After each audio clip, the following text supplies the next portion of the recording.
ये कहानी है दो बहनों की, एब्बी और बेथ की, जहां बड़ी बहन बेथ मौत से जूझ रही है और छोटी बहन एब्बी उसे बचाने के लिए हर हद पार करने को तैयार है।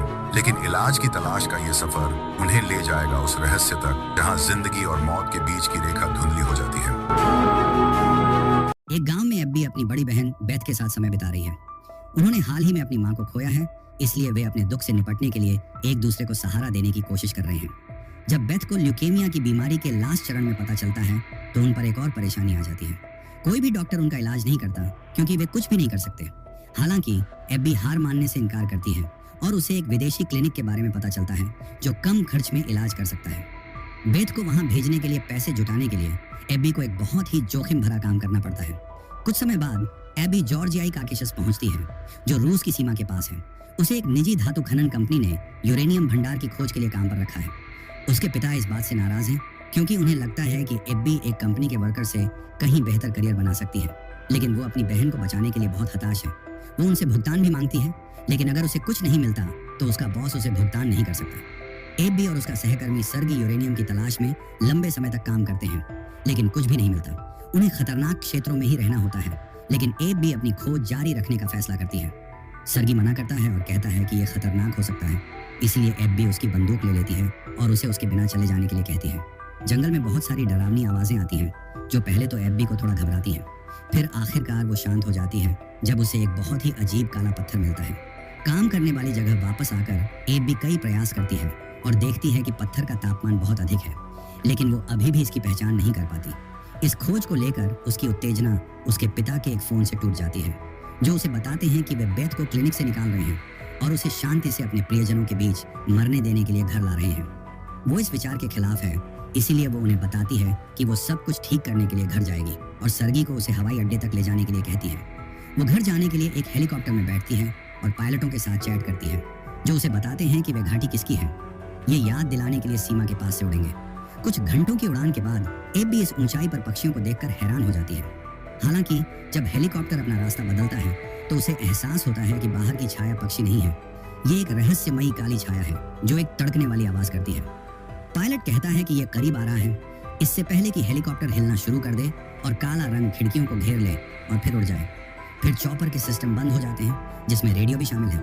उन्हें तुरंत उतरना चाहिए, लेकिन इंजन भी काम करना बंद कर देता है। एब्बी अपनी सीट बेल्ट लगाती है क्योंकि हेलीकॉप्टर गति और ऊंचाई खो रहा है, जिससे सांस लेना मुश्किल हो जाता है। और अपनी बहन के बारे में सोचती है। पहाड़ों में हेलीकॉप्टर दुर्घटनाग्रस्त होते हुए देखने से बचने के लिए अपनी आंखें बंद कर लेती है। बेहोश रहते हुए एब्बी सपने देखती है कि वह अपने पिता से कह रही है कि जब तक वह दूर है तब तक कुछ भी कठोर न करे और जल्द ही वापस आने का वादा करती है। आखिरकार वो मलबे के अंदर खून बहते हुए जागती है और देखती है कि चॉपर का एक हिस्सा जल रहा है। स्थिति को और भी खराब करने के लिए एक पायलट मर चुका है। एब्बी दूसरे आदमी की जांच करती है और उसकी चोट पर पट्टी बांधती है। उसे घर जाने के लिए कहती है। फिर वो मदद के लिए चिल्लाने के लिए बाहर जाती है, लेकिन कोई फायदा नहीं होता। जब वो हेलीकॉप्टर में लौटती है तो पायलट उसे आपातकालीन रेडियो का उपयोग करना सिखाता है, लेकिन वो जितनी बार भी कोशिश करती है कोई भी उसकी कॉल नहीं उठाता। फिर एब्बी एक नक्शा देखती है और गणना करती है कि सबसे नजदीकी सड़क 60 किलोमीटर दूर पर है। वो बहुत सारे बक्से तोड़ने और एक बड़ी आग लगाने का फैसला करती है। उम्मीद करती है कि कोई उसे देख लेगा। अगली सुबह एब्बी को पता चलता है कि दूसरा पायलट भी मर चुका है। उसे एक घबराहट का दौरा पड़ता है और वो रोती है क्योंकि उसे एहसास होता है कि वह जंगल में अकेली फंसी हुई है। बाद में जब वो अंदर सो रही थी तो एब्बी बेथ और उसके कमजोर स्वास्थ्य के बारे में सपने देखती है जो उसे जगा देता है। वो आग से गर्म होने के लिए बाहर जाती है, लेकिन उसकी आग बुझ चुकी है। हार मानने से इनकार करते हुए एब्बी हेलीकॉप्टर में मिलने वाली हर उपयोग चीज को इकट्ठा करती है, जिसमें एक बंदूक और एक फ्लेयर भी शामिल है। एक बार जब उसने अपने शरीर को पर्याप्त कपड़ों से ढक लिया तो वो दक्षिण की सड़क खोजने की कोशिश करने के लिए एक कंपास का पालन करती है। जैसे ही वो हेलीकॉप्टर से दूर चलती है वो रेडियो की अजीब आवाज को सुनती है और तुरंत वापस भागती है, लेकिन चॉपर पर कुछ भी काम नहीं कर रहा है। जब वो फिर से आवाज सुनती है तो उसे एहसास होता है कि ये पायलट की बेल्ट पर एक रेडियो से आ रही है। सौभाग्य से जब वो इसका उपयोग करने की कोशिश करती है तो इसकी बैटरी खत्म हो जाती है, इसलिए वो सभी केबल और चार्जर कहाँ हैं ये जानने के लिए हेलीकॉप्टर मैनुअल लेती है। फिर वो रेडियो को चार्ज पर छोड़ देती है और जब वो इंतजार करती है तो वो अपने रहस्यमयी पत्थर को देखती रहती है। आखिरकार रेडियो फिर से काम करता है और एब्बी जॉन नामक एक अमेरिकी पायलट से संपर्क करती है जिसका विमान भी उसी क्षेत्र में दुर्घटनाग्रस्त हो गया था। उसका पैर फंस गया है और वो हिल नहीं सकता और उसका एंटीना भी टूटा हुआ है। एब्बी जानती है कि वो मदद के लिए कॉल करने के लिए एंटीना को ठीक कर सकती है। और पूछती है कि वो कहाँ है। इसलिए जॉन बताता है कि वो एक झील देख सकता है। नक्शे पर इसे ढूंढने के बाद एब्बी उसे खोजने के लिए एक नई यात्रा शुरू करती है। जॉन उसे ऐसा न करने के लिए कहता रहता है क्योंकि ये खतरनाक इलाका है, लेकिन वो उसे अनदेखा कर देती है। जब वो चलती है तो जॉन उसके साथ बात करता है और उससे उसके काम के बारे में पूछता है। फिर हम देखते हैं एब्बी एक पहाड़ी पर चढ़ रही होती है। जैसे जैसे वो चढ़ना जारी रखती है, वो उस समय के बारे में सोचती है जब बेथ ने उसे बताया था कि लड़ने के लिए कुछ भी नहीं है और उसे आगे बढ़ना चाहिए। एब्बी जॉन को बताती है कि कोई भी बेथ के लिए नहीं लड़ रहा है और जॉन सोचता है कि वो इतनी बहादुर बहन पाकर भाग्यशाली है। आखिरकार एब्बी को एक ऐसी जगह मिलती है जो इतनी ऊंची है कि वो और नहीं चढ़ सकती, जिसका मतलब है कि उसे पूरे रास्ते घूमना होगा। जैसे ही वो दिशा बदलती है, वो पास के काले पत्थरों को नहीं देखती है। नए क्षेत्र में एब्बी पहाड़ी पर चढ़ने में सफल हो जाती है और जंगल में प्रवेश करती है, जहां वो रात भर आराम करेगी। जॉन उसे बताता है कि अब उसे दर्द नहीं हो रहा है क्योंकि वो अपने निचले हिस्से को महसूस नहीं कर सकता। एब्बी आग लगाती है और सोने के लिए कुछ लकड़ियों से एक जगह बनाती है। दुर्भाग्य से बारिश होने लगती है, जिससे उसकी आग बुझ जाती है। हालांकि एब्बी को अपने बैग में कुछ गर्म चलता हुआ महसूस होता है और उसे पत्थर याद आता है। जॉन उसे बताता है कि उसे अपने काम पर शर्मिंदा नहीं होना चाहिए और एब्बी को एहसास होता है कि वो सेना में है, इसलिए वो अपने अनुभव से बोल रहा है। सुबह एब्बी अपनी यात्रा जारी रखती है और बर्फ से ढकी एक घाटी तक पहुंचती है। हवा उसे और भी ठंडा कर रही है और वो लगातार लड़खड़ा रही है। जब एब्बी को एक नदी मिलती है तो वो आराम करने और अपनी पानी की बोतल फिर से भरने के लिए रुकती है। कुछ घंटों बाद एब्बी को पता चलता है कि वो एक और बड़े पर्वत श्रृंखला से घिरी हुई है। नक्शा कोई बेहतर मार्ग नहीं दिखाता है, इसलिए उसे ऊपर जाना शुरू करना होगा। वो जितना हो सके चलती है और आखिरकार उसे चढ़ने की कोशिश करनी पड़ती है, केवल तुरंत गिरने का एक तरीका ढूंढने के लिए। जॉन उसे वापस जाने के लिए कहता है क्योंकि वो हर किसी को नहीं बचा सकती है, जिससे एब्बी को गुस्सा आता है और वो थक चुकी है कि हर कोई उसे कोशिश करना बंद करने के लिए कह रहा है। उसे अभी जो चाहिए वो है हिम्मत और उम्मीद के शब्द। जॉन कहता है कि ये उसकी पसंद है और उसे शुभकामनाएं देता है। फिर एब्बी अपने दस्ताने उतारती है और फिर से चढ़ना शुरू करती है। अब वो बेहतर तरीके से पकड़ सकती है और वास्तव में चेयर रच सकती है। वो कुछ देर तक चलती रहती है जब तक कि उसे एक ऐसा क्षेत्र नहीं मिलता जहां उसके पैर को पकड़ने के लिए कोई जगह नहीं होती। जब वो जॉन को इस बारे में बताती है तो वो कहता है कि ये शर्म की बात है क्योंकि वो उसके पसंदीदा लोगों में से एक थी। बाद में एब्बी एक उपकरण निकालती है और उसे पत्थर में डालती है, लेकिन जब वो उस पर कदम रखती है तो वो गिर जाता है। फिर गहरी सांस लेने और सोचने के लिए एक पल लेती है जो उसे रहस्यमय पत्थर की याद दिलाने में मदद करता है। उसके दिमाग को भी वो समय याद आता है जब डॉक्टर ने उसे बताया था कि चमत्कार जैसी कोई चीज नहीं होती है। हालांकि अभी एक हो रहा है क्योंकि उसके हाथ को हिलाना पत्थर को आकार बदलने के लिए पर्याप्त है। पत्थर से कुछ धागा बांधने के बाद एब्बी इसे पहाड़ की दीवार में चिपका देती है और इसे एक लीवर के रूप में उपयोग करती है ताकि वो सुरक्षित रूप से उस पर कदम रख सके और अंत में तक पहुंचने के लिए अंतिम क्षेत्र पर चढ़ सके। जैसे ही वो खड़ी होती है, धागा पत्थर को खींचता है जिससे वो वापस आ जाता है। उसी क्षण वह रहस्यमयी छाया को आसमान से उड़ते हुए देखती है जो एक तड़कने वाली आवाज कर रही है। एब्बी दूरबीन निकालती है और दूरी में कुछ रोशनी देखती है जो किस्सों और अड्डे से जुदा है। वो एक बड़ी आग लगाने के लिए लकड़ियां और घास इकट्ठा करती है। उम्मीद करती है कि ये किसी का ध्यान आकर्षित कर सकता है। वो जिस दिशा में जा रही है उसे सही से जांच करने के लिए पत्थरों से एक तीर भी बनाती है। कुछ घंटों बाद जॉन रेडियो पर उसे संपर्क करता है और कहता है कि उसे खुद पर ध्यान बंद करना होगा। वो उसे याद दिलाता है कि रूसी इस क्षेत्र को कंट्रोल करते हैं, इसलिए वे उसका संकेत देखते हैं तो वे उसकी मदद करने के लिए नहीं बल्कि उसे मारने के लिए वहां जाएंगे। इससे वो इतनी घबरा जाती है कि वो एक पत्थर से ढकी पहाड़ी से फिसल जाती है और उसके पैर में चोट लग जाती है। जॉन के उसे डांटने से थककर एब्बी रेडियो बंद कर देती है और घाव की देखभाल करती है। उसी क्षण वो कुछ रेडियो से सुनती है और एक सैनिक को क्षेत्र में गश्त करते हुए देखती है, इसलिए वो तुरंत भाग जाती है। उसकी चोट और बर्फ के बीच चलना बहुत मुश्किल है और उसे सहारे के लिए एक छड़ी का उपयोग करना पड़ता है। जंगल पार करने के बाद उसे कुछ पुरानी इमारतें मिलती हैं और वो आराम करने और छिपने के लिए अंदर जाने का फैसला करती है। रूसी सैनिक आक्रमण में मारे गए परिवारों द्वारा छोड़ी गई बहुत सारी नष्ट हुई चीजें और यहाँ तक की तस्वीरें भी हैं। हर कमरे और हर दराज की जांच करने के बाद उसे आग लगाने के लिए कुछ चीजें और यहाँ तक कि कुछ फफूंदी लगी रोटी भी मिलती है जो उसे घबराहट में डाल देती है। विमान से मिली कुछ दवाई किट के साथ वो अपने हाथों पर पट्टी बांधती है और अपने पेट में समाप्त हो चुकी दवा का इंजेक्शन लगाती है। सोने से पहले वो बेथ की तस्वीर देखती और सोचती है उसे कितना दर्द हो रहा होगा। उस रात एब्बी बेथ के साथ अपने खुशहाल दिनों का सपना देखती है, लेकिन अस्पताल में भी उसका सपना देखती है। बेथ क्लिनिक से थक चुकी थी और अपने आखिरी दिन अपने परिवार के साथ बिताने के लिए घर जाना चाहती थी। फिर भी एब्बी ने उसे रुकने के लिए मजबूर किया। एब्बी के अपने नए काम के लिए जाने से पहले बेथ ने बताया कि वो उसके लिए ऐसा नहीं कर रही थी, एब्बी ये अपने लिए कर रही थी। अगली सुबह एब्बी एक आवाज सुनकर जागती है। वो बाहर देखती है और सैनिक को करीब आते हुए देखती है, जिससे वो घबरा जाती है। वो दरवाजे को रोकने के लिए दौड़ती है और अपना मुंह ढककर खिड़की के नीचे छिप जाती है।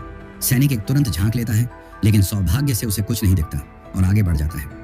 जब वो आदमी दूसरी खिड़कियों की जांच कर रहा होता है तो एब्बी सावधानी से छड़ी का उपयोग करके अपने बैग तक पहुंचती है और बंदूक निकालती है, केवल पत्रिका के बाहर गिरने के लिए। शोर से सैनिक का ध्यान जाता है और वो दरवाजा खोलने की कोशिश करता है, लेकिन कोई फायदा नहीं होता। जब वो दूसरा प्रवेश द्वार ढूंढता है तो एबी बंदूक तैयार कर लेता है।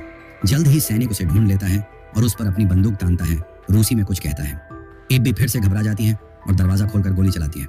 गोली उसकी बंदूक और फिर उसके पैर में लगती है, जिससे वो गिर जाता है।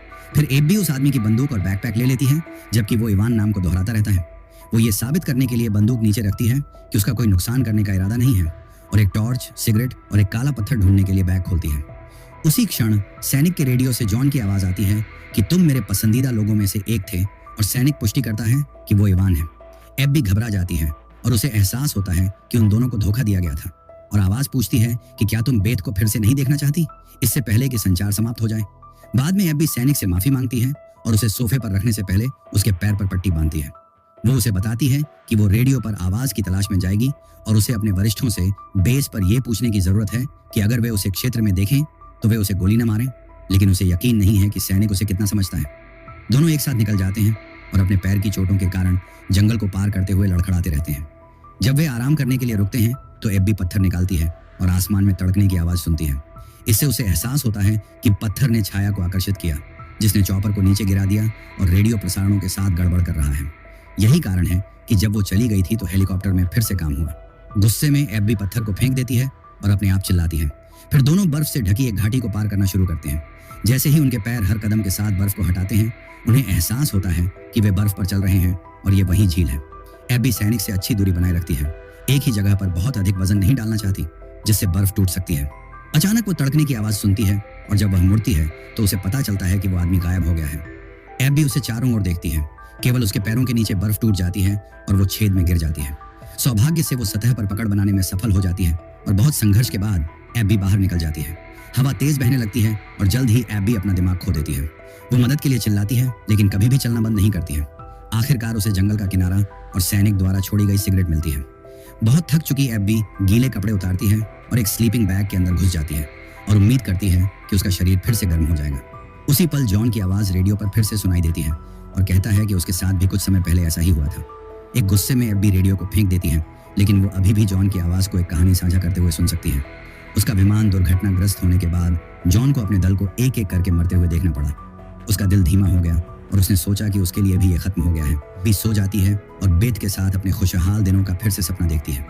वो एक हेलीकॉप्टर की आवाज सुनकर जागती है, इसलिए वो उनका ध्यान आकर्षित करने की कोशिश करते हुए जंगल से भागती है। हालांकि वे उसे देख या सुन नहीं सकते और चॉपर चला जाता है। ठंड एब्बी को गहराई से प्रभावित करने लगी है और वो बेथ को घर जाने के लिए कहते हुए सुनकर अपने घुटनों पर गिर जाती है। वह बेहोश हो जाती है और एक छेद से गिर जाती है जो एक गुफा बन जाती है। एब्बी का शरीर कठोर चट्टान पर लुढ़कता है और एक छोटे से पूल में उतरता है। उसके बगल में तैरता हुआ जॉन का सड़ा हुआ शरीर है जो रहस्यमयी काले पत्थर के टुकड़ों से ढका हुआ है। पूल के तल में भी एक काला पदार्थ है जो एब्बी के शरीर में प्रवेश करने की कोशिश करने के लिए ऊपर तैरता है। ऐसा लगता है कि यह पत्थर एक तरह की पहचान है जो असली लोगों की आवाजों का उपयोग कर रहा है, ताकि वो एब्बी और सैनिक को उसी तरह से लुभा सके जैसे उसने 65 साल पहले जॉन को पकड़ा था। जब एब्बी जागती है तो वो बंजर जमीन पर बैठी होती है। जैसे जैसे चट्टानें उसके चारों ओर तैरती हैं, वही जॉन की आवाज का उपयोग उसे बधाई देने के लिए करती है और कहती है कि उसे डर था कि वो दूसरों की तरह खत्म हो जाएगी। एब्बी उस पर जानबूझकर दुर्घटनाओं का कारण बनने का आरोप लगाती है और जानना चाहती है कि उसने उसे यहाँ क्यों लुभाया, लेकिन इकाई कहती है कि उसे यहाँ लाने वाले सभी फैसले उसके अपने थे। जैसे ही तैरती हुई चट्टानें आधे मानव शरीर का आकार लेती हैं, आवाज बताती है कि जॉन इकाई का अधिवासी बनने के लिए सहमत हो गया था और एब्बी को वही विशेषाधिकार दिया जा रहा है। एब्बी तैरती हुई चट्टानों से दूर जाने की कोशिश करती है, प्रस्ताव को ठुकराती है और कहती है कि वो बस घर जाना चाहती है। आवाज जवाब देती है कि वो पहले से ही घर पर है, क्योंकि बेथ का घर उसके पीछे दिखाई देता है। एक अदृश्य बल उसे अंदर धकेलता है और उसे पता चलता है कि हर जगह काले पत्थरों के ढेर हैं। इकाई उसे बताती है कि वो मौत से डरती है और उसे हराने के लिए बेताब है, जो वो कर सकती है अगर वो उसके सामने आत्मसमर्पण कर देती है। एब्बी आवाज से बचने की कोशिश करते हुए कमरे दर कमरे जाती है और बेथ को बाहर देखकर चौंक जाती है। वो तुरंत बाहर जाती है और बेथ उसका हाथ पकड़ लेती है। अचानक एब्बी अपनी बहन के घर में जाती है और बेथ को पूरी तरह से स्वस्थ देखकर चौंक जाती है। जब भूमि में तड़कने की आवाज सुनाई देती है तो एब्बी बेथ को गले लगाती है और रोती है। हालांकि उसे अस्पताल का एक सपना आता है और उसे एहसास होता है कि ये सब इकाई से एक भ्रम है। वो इस बात से सहमत है कि उसे अपनी बहन को जाने देना है, इसलिए एब्बी बेथ से उसकी सीमाओं से परे धकेलने के लिए माफी मांगती है और उसे अपनी अंतिम अलविदा कहती है।